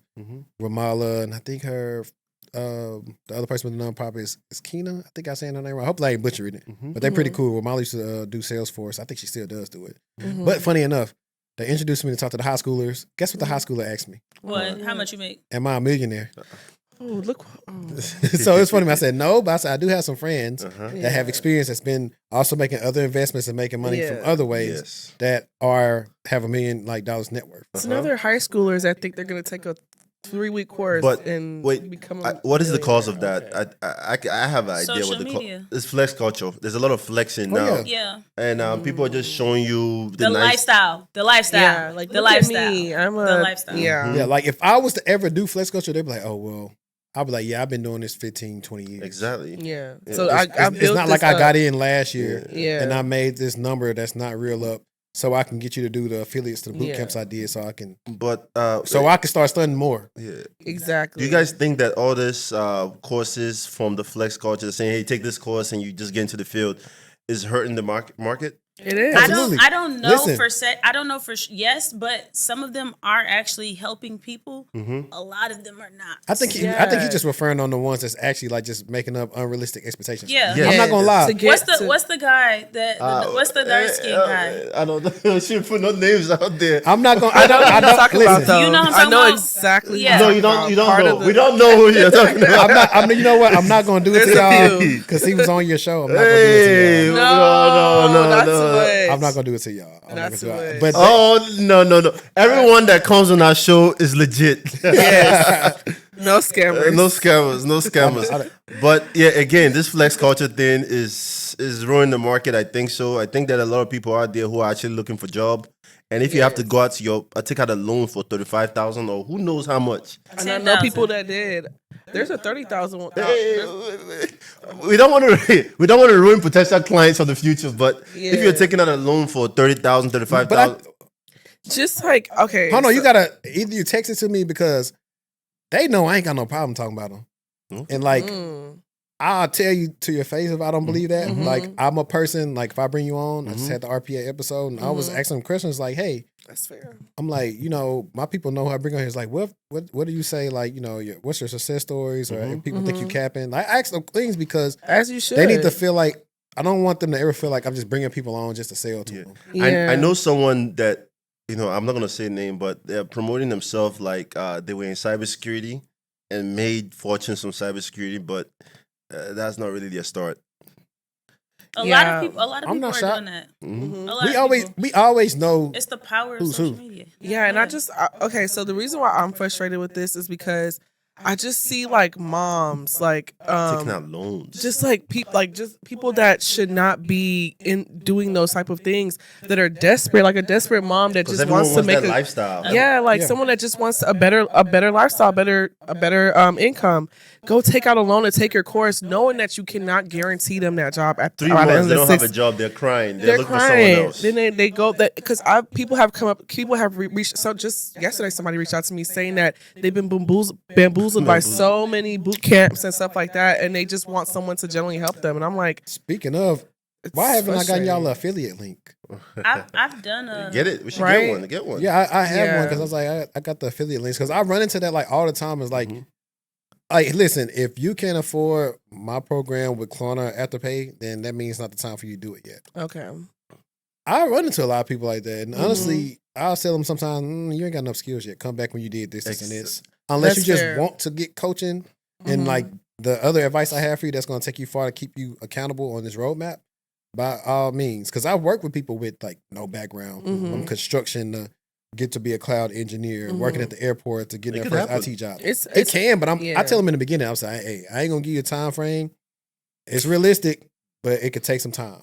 It can take some time. I That's don't- the realistic. I don't story. think boot camp culture needs to be canceled. I No, think no. people need to really do their research. And if you have someone that you can reach out to who's already in the field, It's reach more out to helpful. them. Yeah. Reach out to them and ask them, do you think that this is going to be worth the investment that they're asking for? And I think the boot camps just to stop I lying think- to people. I think- just stop lying to people. You and better be make a good realistic. point. Go ahead. Yeah. 'Cause I gotta no. You go ahead because I got a challenge for audience. Okay. Audience, this is what I'm gonna do. I'm gonna do is this boot camp a scam? Boot camp. Hold on. Is this boot camp a scam video? Okay. So I'm gonna have the links to send us that's messages or ask us questions on voicemail, and we're gonna do about 3 or 4 boot camps that you guys have seen that has outrageous offers and claims. Hot You take. give us the information. Mm-hmm. I'll go look it up. We'll review it, and I'll actually just show it like, hey, no, I don't believe this. Yeah. And I think those boot camps, Please. I like that challenge. whatever knowledge they get from those boot camps, you can get it from a free mentorship service. If you, like you said, if you know someone in the field, Yeah. and that person is willing to help you, have those. But that's keyword. They got to be willing. No, what I Yeah. said is they should take the boot camp, whatever website, and send it to that person and say, Okay. hey, what do you think of this? Do you think this is worth $3K? Yeah. And y'all can do Do that you for think me this too. is an Yeah. investment? Do you think this is a good investment for me? Yeah. Because there are some folks who have programs that are going on that are actually helping Helping people. people land. So I'm not talking about that. I'm talking about the people who are getting on the internet saying you can make 6 figures in 30 days. That's what I'm saying. So if you see someone heavily promoting, you can make 6 figures in 7 days. Yeah. They're trying And to it's scale. and it's an ad. Yeah, if they're running an trying ad to on scale. It's an Instagram, ad. if they're running an ad on Instagram and it says, "I will guarantee you a 6-figure job," It's chances, scaling. chances are they probably helped 1 or 2 people. You know what I'm saying? Like that's where they got the confidence to do scale, that. yeah. But they're not being you're over promising and you're under delivering because not everybody's gonna get a 6-figure 6 job figures in monopoly in money. Do you know how long it take people to get to 6 figures? Okay? Skilled people. Look at him. Man, I don't want to say what I know. Man, so, and also, No. if you have questions about GRC, I'm a open resource. Exactly. Like Ricky, reach you out tell- to Oh, us. by the way, we have a free mentorship service that we host Yes. on GroupMe. This Yes. monthly, we have it on AI, cloud security, GRC, Yeah. SOC analyst, and so much on. So if you're looking to get free mentorship without relying on those boot camps, Yeah, if you just want someone to give link you in the our real, bio. Yeah, Yeah. We're having a session in Vicky's May. having one in May for Yeah. GRC, and I'm also having one with Camby, who's Mm-hmm. part of HackerProof for cloud security, and one of our partner Prince is having He's one doing for the AI. AI. So if you're interested in AI, he's a AI manager at Microsoft, so Yeah. he has a lot to say and a lot to give. yeah. So join our bootcamp. I mean, We'll give you guys bootcamp. the link for the group meet so that they can sign up for the We- mentorship. Yep. I don't know how the posting is It going to don't go. matter. but yeah. Whatever Yeah. you. I mean, we'll probably have different stuff on the descriptions. But, Okay. No Yeah. problem, but just to help people. I did a 'cause boot camp Or y'all before. can join the Discord and put it in the Sorry, Discord. Yeah, we'll I do did it too. I did a boot camp before. you've hosted one. No, I've been in a boot camp. Okay, what was your experience? I learned a lot, but it was Mhm. not for me. Okay. I learned a lot. Can I ask what course it was for? It was for A+ and IT support, and that's what I don't think a boot camp is needed for that. Yeah, anything for a certification. Listen, it was not, but everything I learned there definitely helped propel me. Okay. It's like everything started making sense. I don't feel like things would make as much sense to me if I didn't have that as a foundation. Just how does it even shameless work? plug. You can do the IT course. Formative course. Oh, sorry. Go ahead. I was gonna say shameless plug. You do the IT course at Course Careers, or you can check out Kev Tech and do his course free? on Udemy. No, Udemy is not free. Course Careers course, they have like a free trial you can go through, but it's not free. But I tell people, if you're trying to get into IT, I have a much better success record of telling people to go do that because you're gonna get a program. I mean, not a program. A project to do and learn actually just some fundamental IT support skills and that you can actually start interviewing versus you studied the A+, but you just got an A+, but you don't know how to do anything because you didn't do anything. And we did do a lot of labs. We did a ton of different labs. Good. So it was informative. It was definitely informative, but then one day I woke up and I was like, I don't want to do IT support. Okay. And I was thirsty at the time. I was thirsty to get exposed to something to try to help me, IT support is actually the way I got started, but it's also good because if you're someone who don't really have that tech knowledge, it's a good baseline to start from. I won't lie, because it gets you that technical understanding of mostly everything because you're working with IT support is basically working with all different teams to make sure you're doing their level 1 support for whatever they're doing. So IT support taught me a lot in cloud security. So I won't lie, people who are looking to get straight into the field and just start making a difference, you might have to start with a help desk role. That's something that might be your only route. Yeah, for sure. And that's why I work with a lot of IT professionals who have that's probably mid-level in their career. And it's much easier for us to pivot in the cyber than the people with no experience. It's true. I'm very honest with that. I have sysadmins come to me all the time. So I'll be doing security engineering. And they can easily make that transition. Yeah. I just had a guy. But they don't He just know. went from that. He But was they at, don't. funny enough, he was doing sysadmin stuff and security engineer stuff at a law firm. Sure. Oh, interesting. Yeah. And now he's working remote, being a security engineer for this company that does something for credit unions. Okay. I gotta ask you guys this. You think that remote lifestyle is eventually gonna go away? No. You don't think so? No. How come? I think it will go away at most companies maybe, but the companies who figured it out and who trust their employees and who are still progressing and growing, no. Okay. I think It costs a lot of money. Yeah, I think it's still here to stay. I think the other companies, they are smarter and just investment and realizing, hey, work requires flexibility. Yeah. Also, certain people with certain experience will still be able to be remote because, hey, why do they need to come in? Yeah. And because you limit yourself to talent if you're going to focus on certain cities. Just Houston, just Dallas. You get to now have somebody in France and Europe and China and Tokyo. I never even thought about that.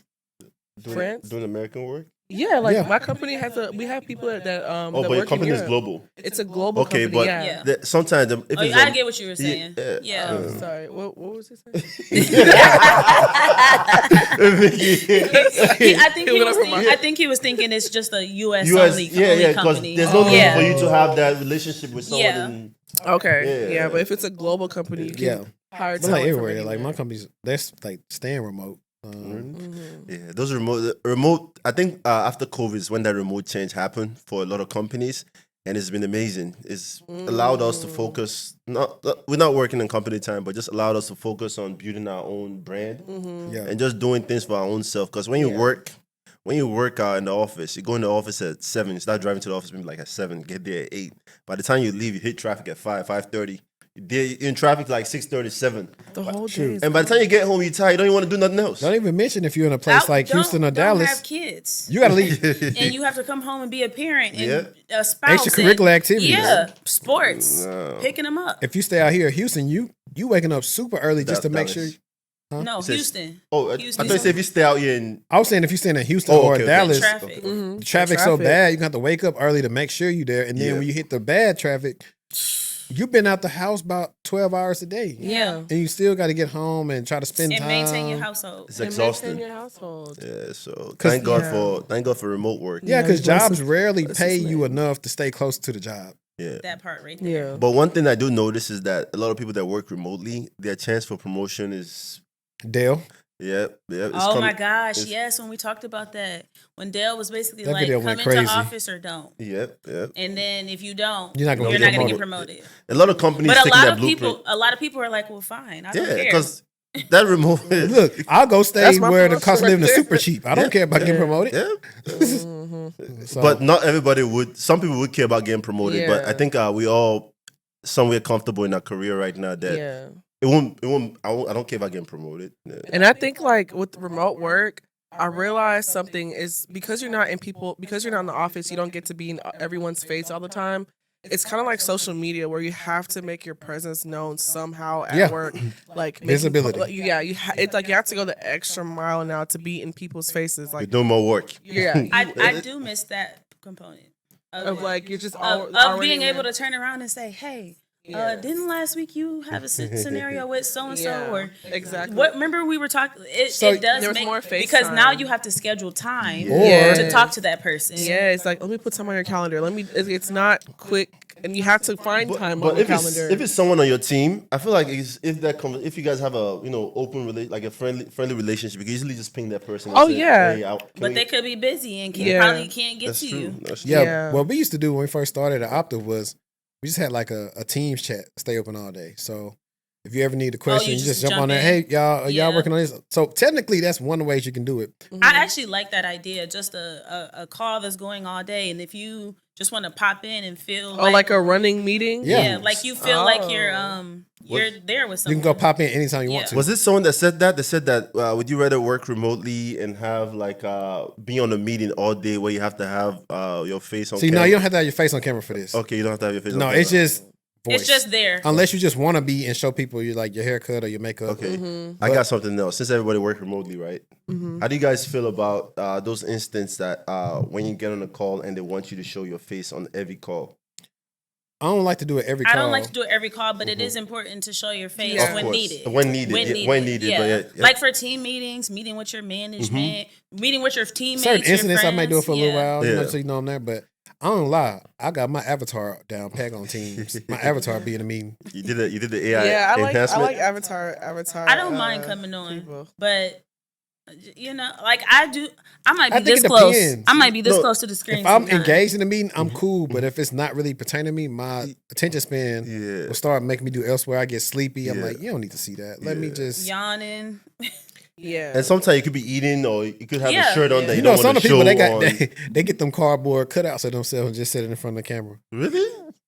Yeah, They don't catch them? but you know now they got the AI deepfake tools now, Oh, so my you can make your Lord. own AI Y'all deepfake. don't mess up remote work for us. They already have because They already have because they was cleaning up, sleeping, cooking, not at cooking, home. interviewing for other people. Yeah. People that put that on social media, the one ruin everything You for us. ruin- 'Cause No, for sure. Why you putting that kind of Absolutely. information online? Why And even you though it's a lying? joke, why would you want to put that online and create that perception that people Yeah. are not See, working? I don't mind the jokes, but when you actually like doing it, like, cause you know what I'm saying, I done had sometimes where like my lunch, it might have been a little longer. I went and got a massage. You know what I'm saying? My team was a little flexible. Yeah. You know what I'm saying? We all cool. I'd be like, hey, I think I'll get my haircut. I'll be back. Yeah. All right, like we was cool. You have your report. I wasn't on Yeah. TikTok. Yeah, you know what I'm saying, working and go get a haircut while I'm in the middle of the day. No, No, No. I would Yeah, advertise because that. it's that can come across Imagine as the- taking advantage. Imagine the I think- CEO of a yeah. company seeing that, or the CIO seeing that. Exactly. You're not done. yeah. You're done. Yeah. You're done. Yeah. I think a lot of them lost their jobs during that period too when they were doing Whoa. that. We've been recording for a while now. This know. conversation just keeps going. yeah,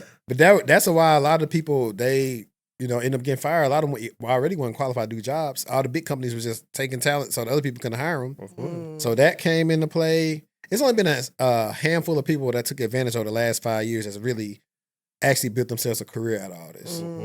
And I feel like remote work is what you make it. And if you don't want to be remote, you can co-work. Yep. I co-work all the time. And if you I don't like want, a good co-working, cute little spot. if you don't want to co-work, talk to your manager and say, "Hey, I want to come to wherever you at, headquarters or whatever, for a week." Like, let the get your corporate card and let them fly you out there. It's good to always show face, so they know, hey, this guy is actually still Ain't nothing here. like a good work trip. Try to go stay in the most expensive room you can. You know what I'm saying? For Unlimited real. budget. Listen, when I went to Splunk Conf on the company dime, I ate good all the time off that company car. I'm Right. talking about I ate what's my spot I like? The little brunch spot. They got one right by the Galleria too, and they got one by our Galleria. Oh. I can't think of the name of it. Spot by the gallery. It's good. It's outside of brunch. They do lunch and what's called too. It's oh no, I cannot think of it. What's up? I don't know. It's good though. I can't think of the name, but it's really good, and I like eating it. I just don't never stop at it here because it's always a lot of people at the Galleria, and I hate dealing with like waiting. Waiting. I'd rather go in the middle of the day with nobody there. Yeah. What is something that you guys are working on? Whether that's Let's plug ourselves in now. Which camera do we look at? Your camera. Yeah. This camera. All right, Vicky, you want? Let's talk. No, somebody go first. All right, It's let's talk about Tech Mixer. Yeah. We're taking it all US. Is that global? That's not global. All US wide. We're doing Tech Mixers all year. The next one we have is in June in Atlanta, and when is this video coming out again? Wanna make sure It'll probably come out in a couple of weeks, to be honest. Okay. We're doing one in June, and we are collaborating with June TechGiving. 14th. TechGiving, Yeah. Tech is the Wave, and Foster, which are two big organizations in Atlanta, and TechGiving. Everybody know them, of course. So look forward to that. Jungle Gym, crossing my I'm fingers. Really excited about It's coming in that. Houston. We're trying to help people actually get that knowledge that they need, that technical knowledge, AI, cloud security, just different space in tech. That should be, by God's grace, our first conference is HackerProofHQ. And just look forward to more interesting podcasts from us. And Vic, you want to talk about the mentorship session? Yeah, so the mentorship session is something that we just started. Kempi and Daniel just had their first one. Good turnout. So great appreciate you guys turnout. for coming in to learn. Yes. Thank you guys for showing up. If you are somebody that doesn't have someone that they can call to ask about what is GRC, what is cloud security, you don't have resources or someone you can call, this is a great place for you to sign up, come on to our Zoom meetings. I'm doing mine in May. I'm going to set the date and let everybody know, but come on where I'm going to tell you about, okay, so what is what the reality of what this. Look forward to the date in the description. We're having in the description of what date we have all our mentorship session. Okay. So if you're someone who doesn't really have that sorry, Vicky. Yeah, someone that doesn't have a mentor. You're good. Take it back. Someone that doesn't have a mentor, this is a free resource, a free Zoom class where we're going to be the mentor for you in that session. And I'm going to just tell you the real about what I do, what are the different things that you've heard of SOC 2, you've heard of ISO, you've heard of this, but you don't really know what it looks like, what it entails. It's a place for you to come see it, ask questions, raw. Like I said, I want to be as honest and as helpful as possible to people. So this is a great space for you to come do that. So tell a friend, and finally, I know we've plugged ourselves too much. This is the last one. We have a AI application coming out soon. It's to help you optimize your resume. We've been working on it for months now, and basically helps you optimize your resume. Bring all jobs from all the job boards into our platform so you can easily apply from there is through API integration. And we also help you be successful in the first 90 days of your job by providing you tips, who to reach out to, and just things you need to do to make sure you're successful. So if you want to join the waiting list to try it out, link is on our website. Just click on it, put in your email, put in your name, and you'll be notified once it comes out. We're trying to help, guys. Like, this is all just trying to help. We're a helpful platform. Yeah, just trying to help. Yeah, 'Cause there's a lot of bluff. And I'm gonna say also they will be doing a pop the balloon at that Tech Mixer in Atlanta. We probably should. So if you're trying to find your love, your next love, your tech B, come find them. come through. Come pop your balloon. Come through. And Yeah. Okay, wait. I was asking, what the skill set are you guys trying to learn, if any? they're trying to do they shameless plug. but shameless plug it up. But what, are there any new trends, skills, things that you're interested in doing? Maybe something you don't do on a day to day that you're interested in. Yeah, I'm trying to. I do Kubernetes a little bit, but I'm trying to get more deep into it. Just know exactly. Know exactly how it works up and down, know how the cluster works, how the nodes work, how to integrate with the kubectl. Sorry, is it kubectl? I think so. How to interact with that and just gain more knowledge in that, because I think being in the cloud space and knowing how Kubernetes work is a good combination. Personally, I've always been fascinated by the cloud. Honestly, even though I'm a GRC analyst, I only get to understand it, but not really work in it, not really know what's going on. And it's always been like cloud. I really love cloud. Come to our next session. Yeah, honestly, like I just love cloud engineers, architects, all of you guys. I just think what you do is so incredible. So I'm actually taking an AWS cloud. What's the cloud practitioner certification course right now to dive deeper in it. Like that's like my first step to really getting like a sound foundation on it. And then that's how I wanted to ask you, what's a good playbook for someone that isn't in the cloud but would like to dive into it? Because that's platform, AWS, right? Yes, AWS. I got 2 courses you could probably do on Udemy. I did a video on passing it like 4 or 5 years ago. I can't remember. You had one on there? Yeah. If you type in how to pass cloud practitioner, I did one. Okay, I bought this. I'm gonna show you after the call. Okay. I'm gonna show you who I'm watching right now. But let me know which one you Stefan, Merrick, and somebody else. They like really good, and they always update their material. Okay, so I need to know who to actually. We just actually did some actual official Amazon AWS training at work, like security engineering training. Mm-hmm. It was pretty cool. The dude talked a lot, but it was cool. Like he definitely let us hear yourself talk. You know the best training is when they have us do stuff. I feel like that's when I learned the most. Yeah, we had to. I learned how to use like Amazon KMS and Macy, and we were setting policies and for like S3 buckets on like who can upload and what. So yeah, the policy. Yeah, I know what you mean. It's a JSON kind of like template that you edit, right? Yep. Yeah. So we're doing that type of stuff, and we got some stuff on the way with some live GRC. Yeah. Ask me anything video. Oh, nice. Invite me on there. I want to come. She's in GRC. Yeah, I might. I don't know if you're on. Are you on X Twitter? I am. I just don't. I can log in through our HackerProof platform. Yeah, okay. No, I could do it through. I could get to you through Kyrie because Kyrie's supposed to be on that too. Oh, he is. Okay. Yeah. Yeah. He's the only person that hasn't been on the channel. The other 2 people have actually been on the show already. So we had some really good GRC episodes, and people always want to know about it. Yeah. So I'm just gonna host it and say, hey, ask away. So it'll be a live format, and it'll be something that live on forever. I just did one like 2 weeks ago. I really like those type of forums because it helps dispel like lies and myths, and people get to actually get the real answers. So yeah. And then we got Cybershortieee over there. Cybershortieee, tell us what she got going on. I think I didn't want to over. Go ahead. No, I was gonna say I can't remember if we ever congratulated you on getting your certification. Which one? I got the SE100. SE100. It's the Microsoft Cybersecurity Architect Expert. Congratulations. Yeah. What are you not? You're everything at this point.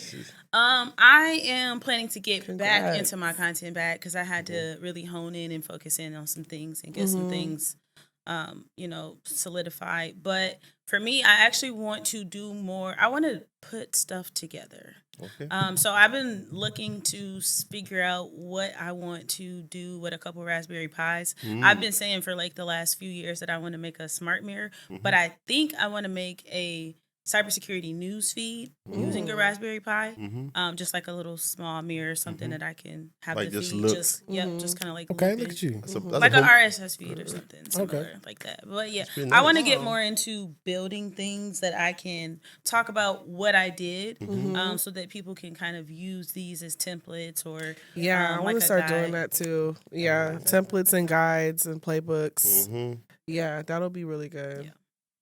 For sure. Congratulations again. Thank you. Oh, I don't know what I'm working on. I'm working on a lot. Yeah. We need another hour.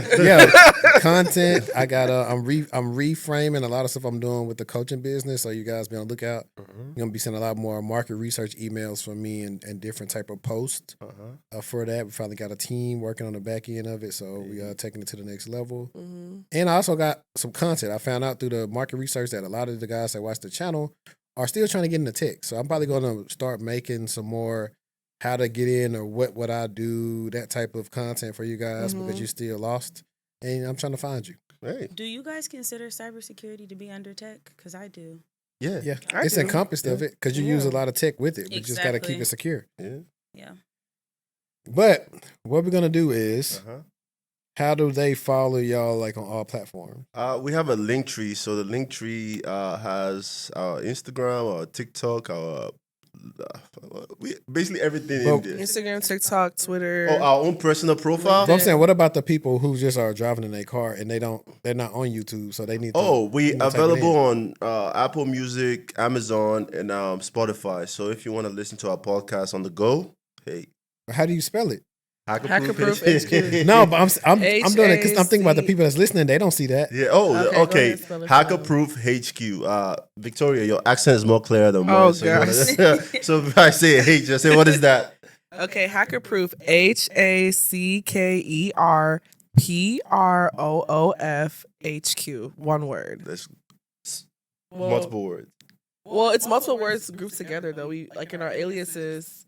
Well, they're spelled differently It on makes you different confusing her. aliases. Actually, she said it right. I'm just facing around. If you need to say okay, so like on our Instagram it's one word. I think on our YouTube it's probably different. So if you type in the one word doesn't pop It's up, gonna come separate up. the HQ or yeah. So that's what it is for those listening. Okay. And then you got any personal profiles, or y'all want to? I don't Oh, care yeah, about. for I don't care about sure. giving them my personal. Shameless plug. I'm a shamelessly plug myself. As y'all know, my name is VZ. Well, my alter ego. So on Instagram, it's call me _VZ, VEEZY.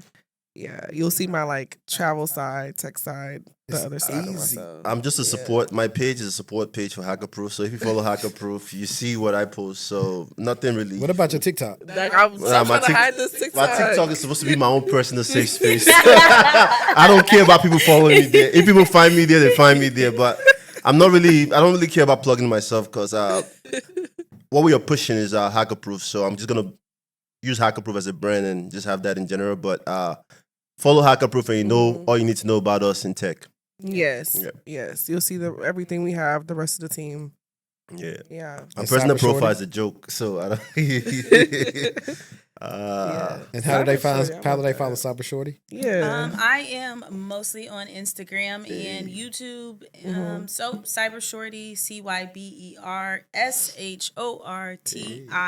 CYBERSHORTIEEE. So 3 let's get E's it. in Let me Cybershortieee. follow you right now. Yes. So yeah, that's how you can find me, and I'm also on YouTube as well. And she's eventually coming to Threads. Thread. I Yeah. just It's less intrusive than X, and it connects us to so many people locally. That's why I like using it. okay. You know, there's a thing that you could do now on X that said connect me to this, and it actually works. I tried it recently, and I just typed in connect me with people in tech, and like 20 people liked it. I don't even go on X. So I was like, oh, I might be on it now. And follow me. Everything is really two ways. You either can follow the podcast or and find it anywhere at the TechTual Talk, and TechTual is TECHTUAL. I love that The name, TechTual Textual. Talk. You can go to textualtalk.com, or you can find us anywhere the podcast streamers. And if you want to follow like me, you can just find me everywhere at TechTual Chatter. That's one word. So TechTual spelled the same way. Chatter is together, and you can pretty much find that across like all platforms: Threads, Instagram, not LinkedIn, but Not LinkedIn? X. I mean on LinkedIn, it's my name. Okay. Henry Davis, HENRI Davis. You can find me on there. If you want to follow me on LinkedIn, leave me a note when you follow me. If not, I will not accept you because I have like close to like 1,000 invitations just sitting there because I don't know who y'all are. So Someone's popular. that's been throughout the years, but I mean, I'm at close to like 35,000 followers now on LinkedIn. On LinkedIn? Yeah. That's dope. I'm trying to get Someone's up there. popular. Yeah. But I appreciate you guys watching. Until next time, Yeah. stay textual Hey, and stay hacker proof. We out. hey, let's get it. Thank you guys for watching. Thank you. Peace.